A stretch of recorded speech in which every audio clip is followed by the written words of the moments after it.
This episode of Creative Process is brought to you by Logo Serial. Logo Serial is a community-driven project that provides designers with bite-sized tasks to help them develop their skills.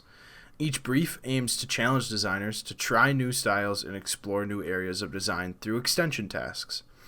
Each brief was written to simulate and reflect real-life businesses, and therefore, Logo Serial helps you build case studies for your portfolio to attract real clients. Real clients, people, real clients. Logo Serial also has a community of established creatives who offer their feedback and knowledge to help push your work even further. Join over 300 other designers and get started with Logo Serial today by using the link in the description. Again, join over 300 other designers and get started with Logo Serial today by using the link in the description. All right, let's get back to the podcast.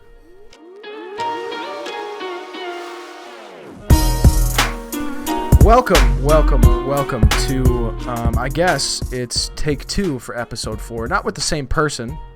We have a different person. These were pre-scheduled different episodes to happen, but episode 4 originally didn't go well. I made a mistake. I forgot to click record desktop audio or like to hear desktop audio, and I fucked it all up. So what was originally going to be episode 4 is probably going to be episode 5 or 6. But anyways, we're on episode 4 today. Welcome. First off, I just want to say thank you for coming out and listening today. I always appreciate the support. It's always nice to hear feedback. And also when people say, hey, I listen to this every week when you bring it out, it's really, really awesome to hear that. And I really appreciate the support and the listens on the podcast.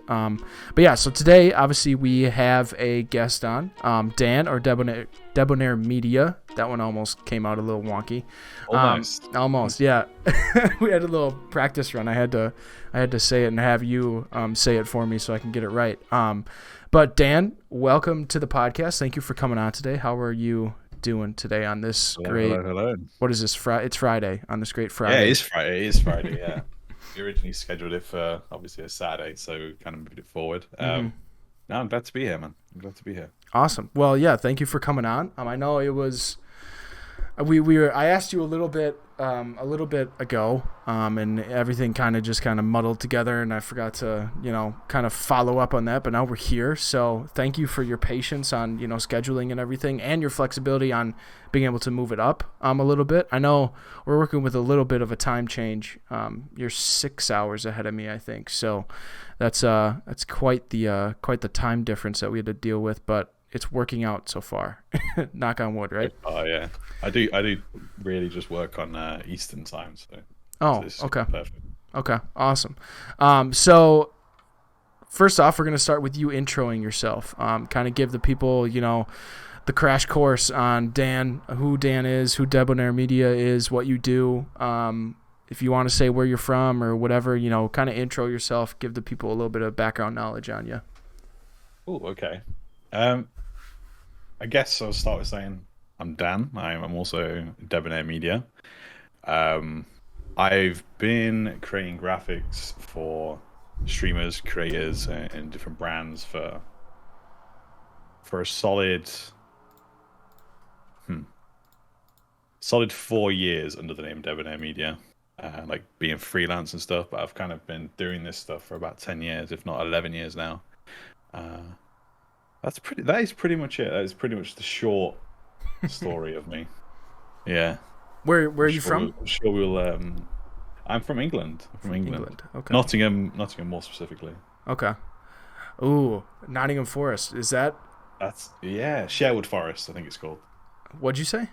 It's called Sherwood. So like the home of Robin Hood. Yeah, I do know Robin Hood. Yeah, so it's the forest that he's supposedly from. It's called Sherwood Forest.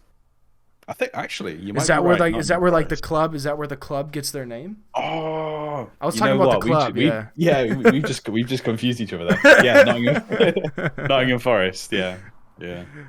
Are you a supporter of them, or do you follow? I guess. You know what? I don't really follow much football. To be honest, or sport in general. To be fair, I kind of stuck to my own lane of gaming and esports and all that stuff. So yeah, that's pretty fair.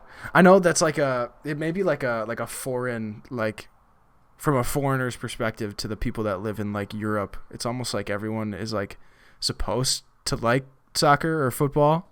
Yeah, it's really big over here. I mean, you probably see a lot of like memes and stuff about like, football teams and hooligans and stuff. Yeah, like I had an episode with Bex before, and we talked about Spurs for like probably 15 minutes out of the 45 that we recorded. And we were talking about a little bit about that, like how the cliche perception of Europeans from an American standpoint is that they like live and die football, and it's just like, it's sometimes it's just not the thing, but that's like our perception of Europeans. Yeah. But yeah, I understand that. I mean, because it is so freaking massive over there. I wish it was that way over here. I love soccer. It's something I've recently adopted as a sports interest for myself, and it's awesome. I love it so much. To be fair, I have slowly been getting into when it's ever like England playing. I'll watch an England game here and there. Mm-hmm. But outside of that, I'm not like into teams and stuff. Mm-hmm. Maybe I should. Since I'm from Nottingham, and I could support Nottingham Forest. They just got promoted, so they did. That was probably crazy. I can't even imagine. That was absolutely crazy. How big is Nottingham? It's growing. Okay. I don't remember it being as big as it was, obviously, but I don't know what it's like over there. But there's always new buildings just cropping up. Like I'll often get the bus from the village that I live in into the city centre, and honestly, every time I go into there, there's always a new like plot of buildings just being built. It's crazy. Mm-hmm. Yeah, I've been to England once. I went to London. I know, stereotypical tourist type shit. Mm-hmm. But I've been to London, and London was a lot of fun. But the unfortunate thing is that I wasn't able to see a soccer game. I wasn't able to because of I was only in London for like 3 or 4 days. And it was like kind of out of season. So it was like, it was kind of unfortunate, but that's what I want to get over to like England for, or maybe even Europe, like to see, a soccer game over there, or a handful of soccer games. That would be one hell of a time. Like, yeah, it'd be an experience. It'd be great. Because just for the supporter group, just for the supporters. Yeah. I don't give it. Well, I do give a shit about the product on the field, but like I haven't seen insane supporter sections. And that's supposed to be a huge thing over in Europe. Like the supporters are that, like they make the club, so it's like there's not much of that emphasis here in America. I mean, it's starting to get there. Like soccer is growing, but yeah, whatever. All right, so basically you branding, that's your main focus. That's like your like your niche, I guess. Yeah. It's to be fair, it's started off like doing small bits here and there, then it's kind of shifted into doing more branding, like bigger projects over the course of the years. So you said you've been going for 11 years, I think you said, right? Yeah, so I'm 27. Okay. So I kind of picked it up when I was about 16, kind of in school still. I think I was probably one of the only people in my school that... This is a bit of an origin story, actually. So I used to do like a lot of YouTube content and stuff like this, like Call of Duty montages, and, oh, hell yeah, where a lot of the people started. And then one day I was like, we could do a YouTube background. That's awesome, cool. So I was like looking online for some YouTube backgrounds that people had created. Didn't like them. I decided, let me figure out how to do this. Mm-hmm. So it just kind of started and snowballed from there, really. Mm-hmm. Yeah, I think that's a very consistent. Oh, sorry. No, it's all yours. I think that's a very consistent way of like how designers in the gaming industry started. They were like, definitely, hey, I want to be a content creator, but I don't want to pay someone to design my shit, so I'm just gonna do it by myself and learn how to do it. Yeah, definitely. I know a lot of them, especially the ones I work with, are all kind of from the era of Call of Duty montages and FIFA videos and stuff. It's crazy. Crazy how we've all kind of come from the same same cloth. Yeah, well, it's either like you continue being a content creator or you like make designs. It's like one of those two. It's like kind of branches off there. They go hand in hand as well. It's really nice. They do, yeah, they do. Which, like, if you know how to design and you know how to make content, you're a deadly weapon, man. You are a deadly weapon. It's like you kind of like you just help yourself out. You help your own brand out, and it makes it so much So easier because you just design for yourself. Which, in some cases, that's like the hardest thing to do. But when you're making content, it's like, you know, you just kind of yeah, follow what kind of atmosphere and what kind of look your content gives off. that's But it. uh, but yeah, so you stream a little bit, correct? Yeah, I haven't actually touched streaming for a while. I've got a kind of a lot of projects in the works that are taking up a lot of my time. So Mm-hmm. a lot of my free time is just resting or kind of figuring out the Mm-hmm. next steps, I guess.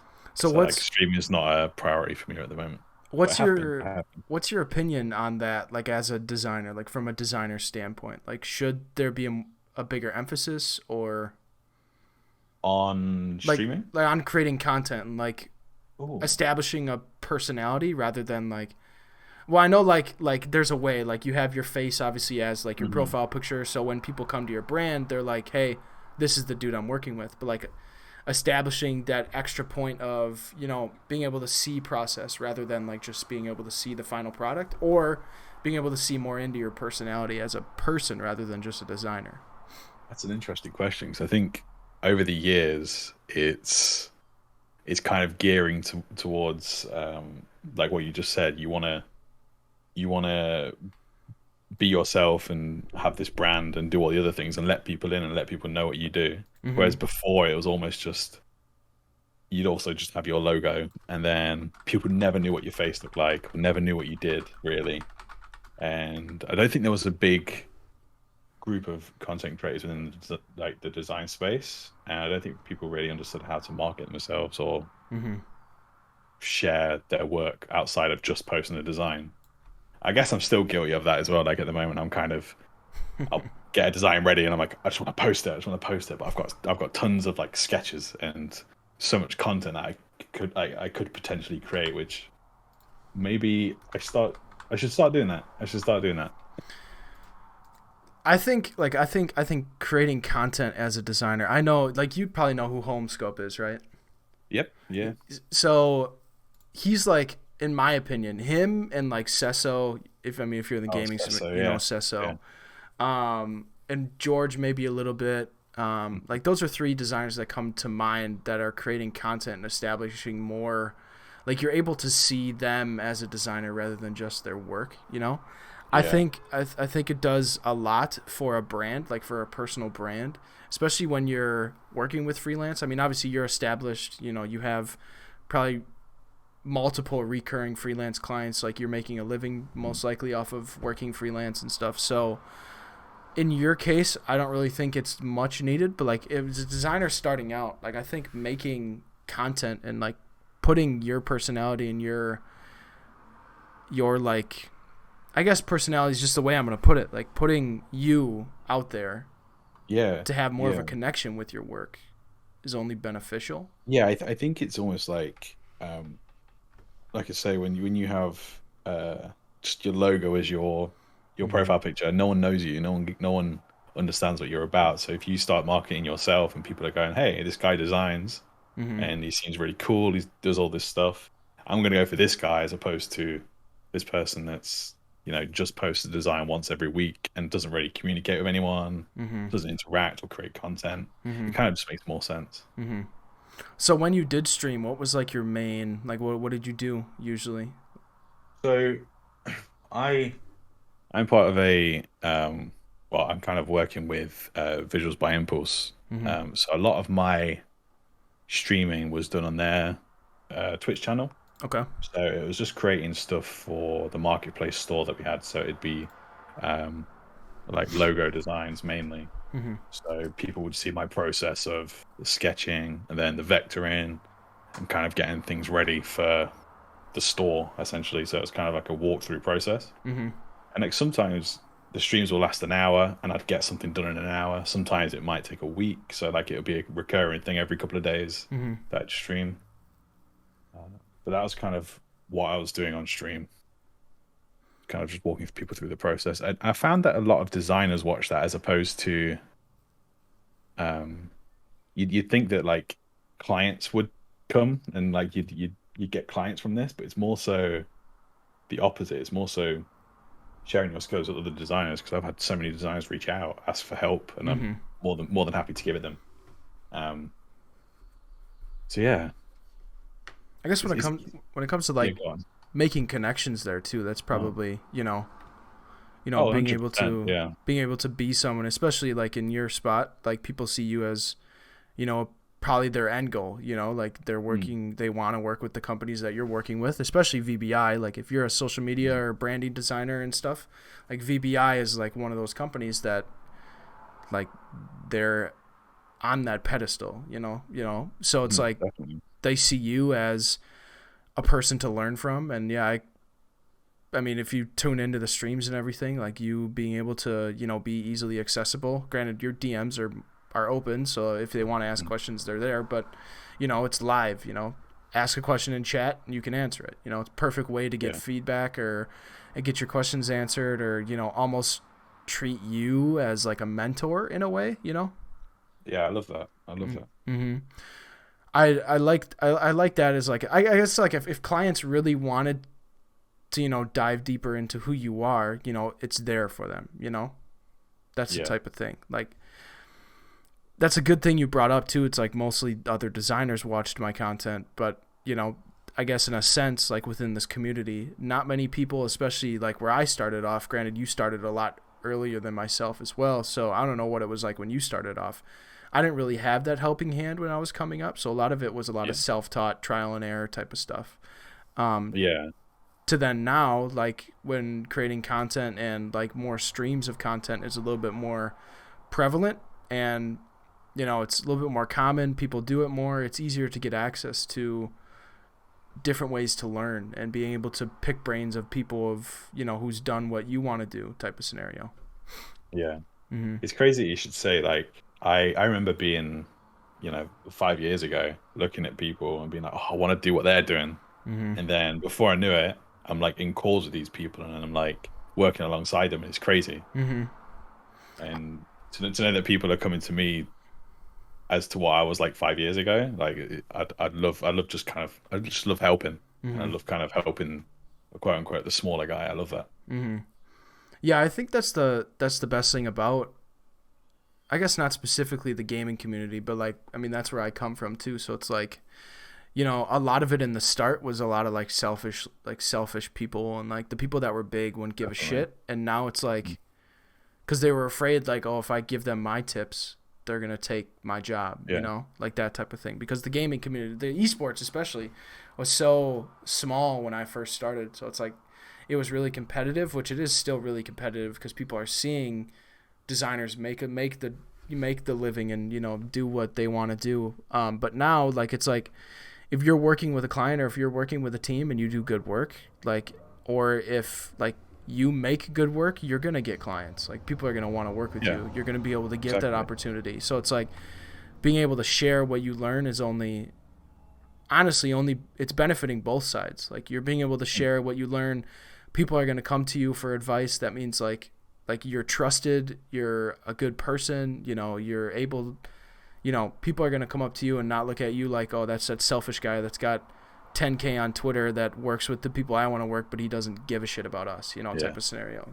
Yeah. I guess we're all just in it together, really. Exactly.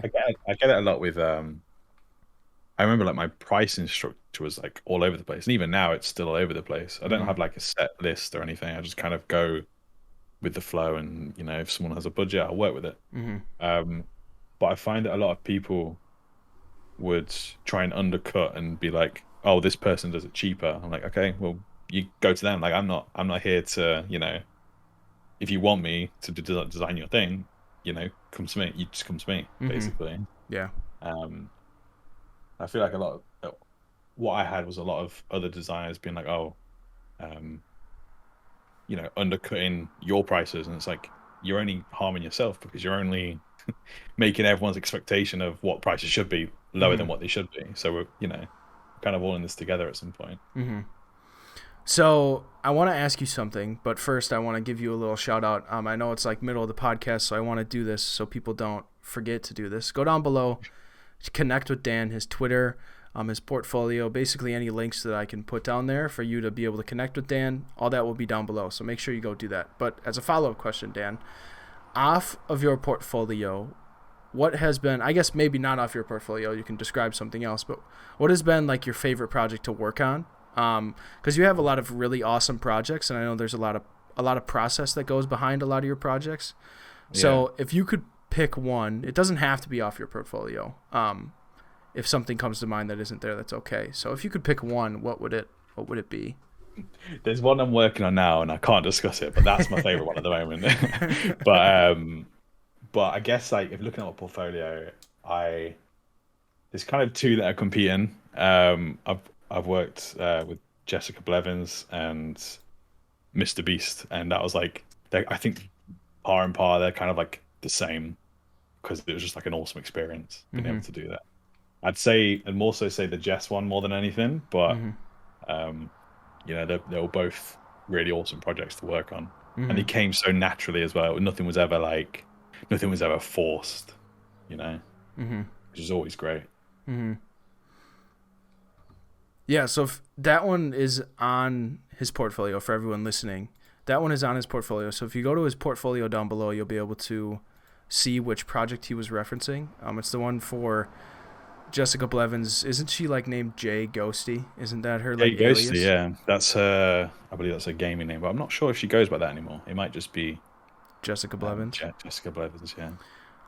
For the gamers out there, the last name may seem familiar, but she is Ninja's wife, correct? Correct. So. That is correct. I think so.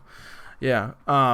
But yeah, so you can go down below, see that project for you. See it looks like he has some concepts in there, logo variations, and obviously the final type of scenario that he's got there as well. So VBI, Visuals by Impulse. Coming from a designer that does social media, or coming, I guess, in the sense like for a designer that designs for social media and wants to work with some of these biggest like huge companies. Yeah. Are you like when working with VBI, are you contracted out or are you hired by them? Like, are you on their like staff or are you just freelanced through them? Do they use you as like a contractor? Yeah, so it's essentially a contractor base, but I think more so because I'm outside of the US, it's a lot more difficult for hiring and just employees. So it just worked out that it was just easier to do contract. So yeah, I'm contracted with them, and I think that has probably been the most life-changing thing for me as a designer. Like I went from like I've been in and out of like normal jobs that I hated, and I come back and I'm just crying. I'm like, oh, I don't like this. I don't want to do this. I want to do this design stuff all the time. And then before I knew it, I got a message from Trey within VBI. And this is back in early 2018. And I guess that's where the ball kind of rolled from there, because they were looking to onboard a couple of more designers. And I guess I've been there now for, what is it, 4 years and 5 months now. And awesome.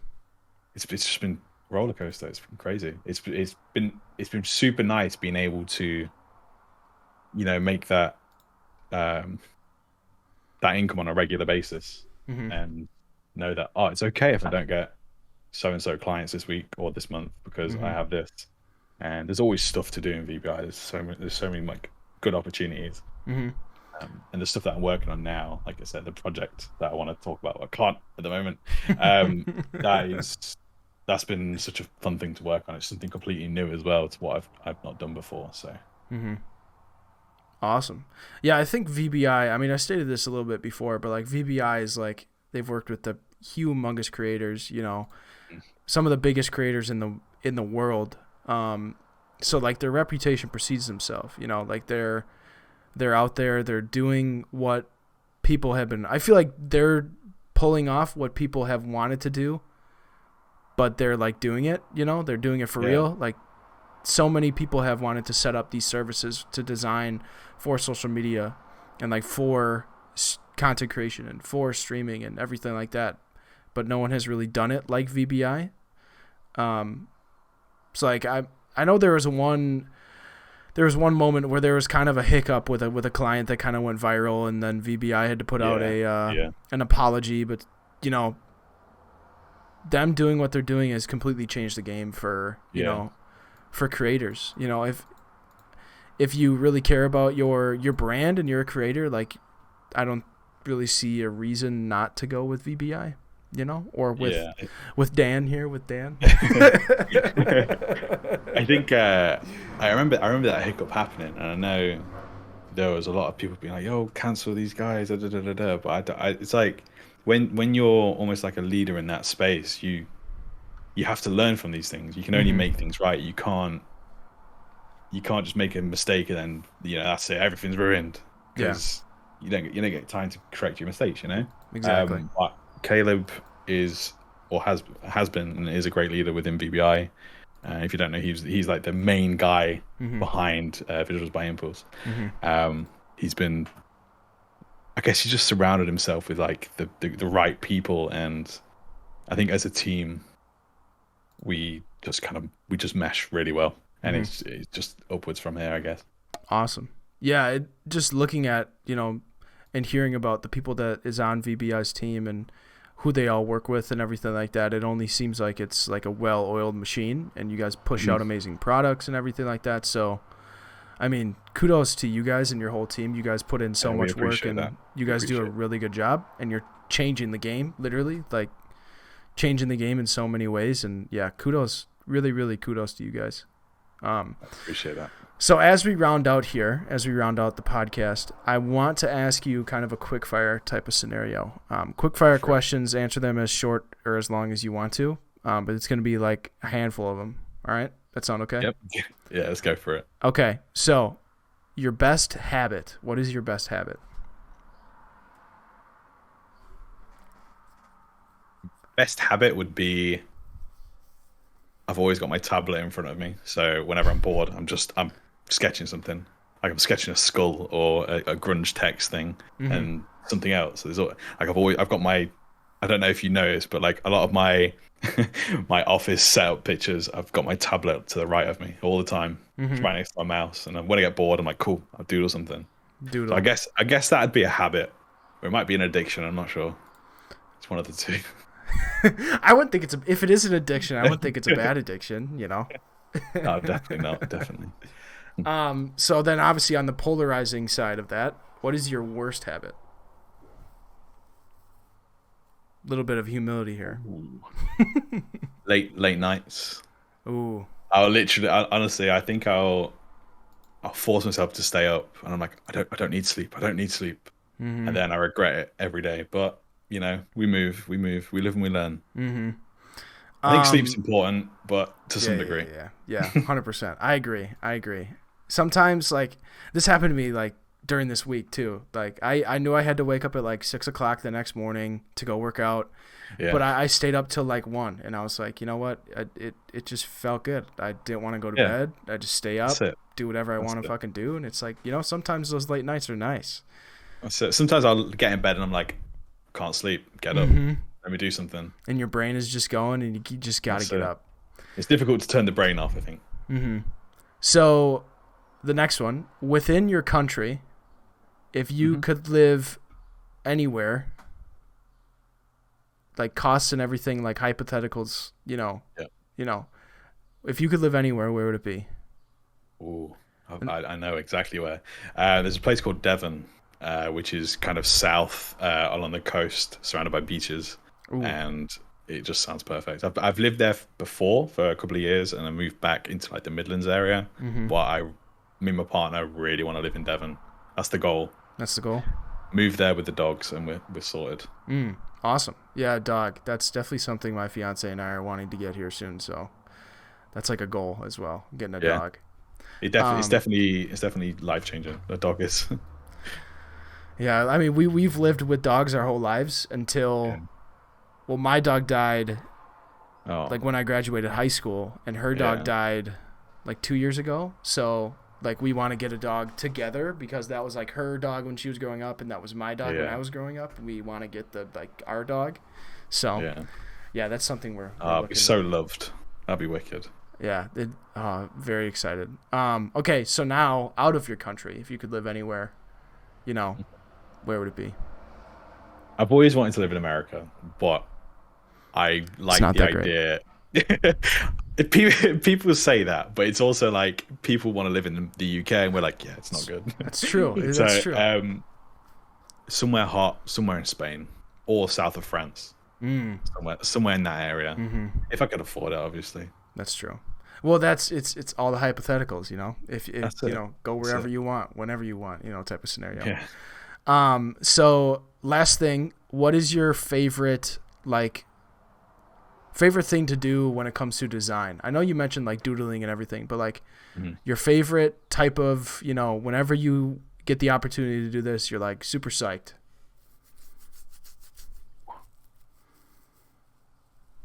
It used to be esports mascot logos. I used to love doing that. That was like my thing for ages. But as time goes on, I think trends change, and at the moment, it's like making something so simple but different. That's been my thing that I've been really enjoying. Mm-hmm. People come to me with a big idea, and I've got to make it so small that it makes sense and is still legible. I think that's always a challenge. For sure.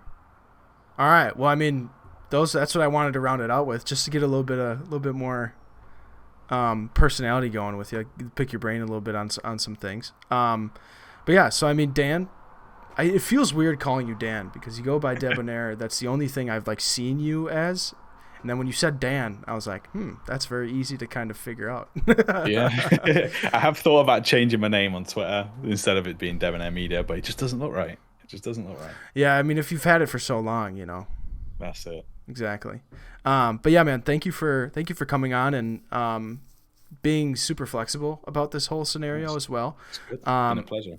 It's been an awesome conversation to have with you. It's been awesome to learn about yourself and meet you for the first time. So yeah, I mean, thank you for coming on today. Really appreciate it. But guys, I know I mentioned this a little bit earlier in the podcast. Go down below, follow, connect with, whatever you want to do. Connect with Dan. What he puts out on his Twitter, at least what I can see, is always very nice.